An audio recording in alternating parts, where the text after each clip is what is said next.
Hanega janmet ki pulit jong kejala Mikhalia ki larano ya ka Sonam Raghuvanshi bat uraj kushwaha sha iingbishar hadin ba kelakut ki arsni ki ba ki iingbishar kelai por biang ya ki pulit man penlong ya ke jing tohkit ya kini ki arngut kata ka Sonam Raghuvanshi bat uraj kushwaha ki badon kitilang man peniap ya uraja Raghuvanshi ka iingbishar kelapha sha ka Judicial Custody na ka benta khat lai sngi Nagaleng Assistant Public Prosecutor Advocate Utushar Chanda habakran berkinong tok kubor hakrdop jong ka iingbishar ulayatu ba yakini ki arngut ka iingbishar kalapha sha ka khatlai sngi Judicial Custody hadin ba ki pulit kim lapan por shuh ban tohkit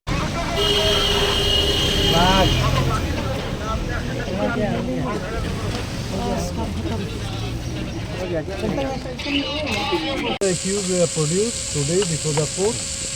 The custody is over today. So both the accused were sent for 13 days judicial custody. 13 days sir. 13 days judicial custody. Okay. Police ने रिमांड नहीं मांगा था? No. Police didn't ask for any remand. Just paid for judicial custody. So after hearing, court has granted 13 days judicial custody for both the accused. So JC तो 14 days होते हैं, कोई संडे वगैरह पड़ रहा है क्या? No, your logo.